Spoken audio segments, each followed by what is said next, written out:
వృశ్చిక రాశి వాళ్లకు ఈ వారం అనుకూలంగా ఉంటుంది. దగ్గర వ్యక్తులతో సమావేశాలు నిర్వహిస్తారు. ఎప్పటి నుంచో ఆగిపోయినటువంటి పనులను కూడా చేపట్టేటటువంటి ప్రయత్నాలు ఉంటుంటాయి. మీకున్నటువంటి ముందు చూపు, కార్య దక్షత, పట్టుదల ఇవన్నీ కూడా మీరు చేపట్టినటువంటి పనుల్లో చక్కని సాఫల్యాలు కూడా కలిసి వస్తూ ఉంటాయి. ఆర్థిక సంబంధమైనటువంటి లావాదేవీలు నిర్వహించే సందర్భంలో కొన్ని రకాల జాగ్రత్తలు తీసుకోవటం ద్వారా విశేషమైనటువంటి సంతోషాలు, అభివృద్ధిని కూడా మీరు పొందవచ్చు. అలాగే నిర్లక్ష్యాలు కూడా అదే రకంగా ఇబ్బంది కూడా పెడుతూ ఉంటాయి.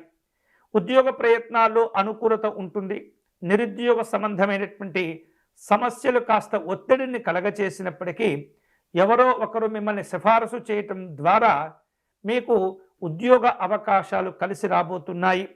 న్యాయపరమైనటువంటి సలహాలు కోరుకుంటూ ఉంటారు.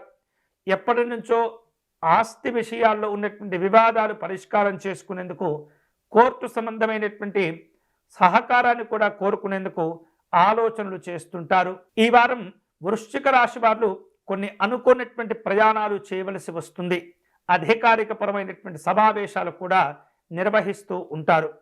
వృశ్చిక రాశి వారు శుభకరమైనటువంటి ఫలితాలు పొందేందుకై ఈ వారం సుబ్రహ్మణ్య స్వామిని పూజించడం అనేది చాలా మంచిది. స్వామివారికి విభూతితో అర్చన నిర్వహించడం, పుష్పసేవను నిర్వహించడం ద్వారా మీరు అనుకునేటటువంటి ఫలితాలను పూర్తి చేసుకునేందుకు భగవంతుడు మీకు సహకరిస్తాడు.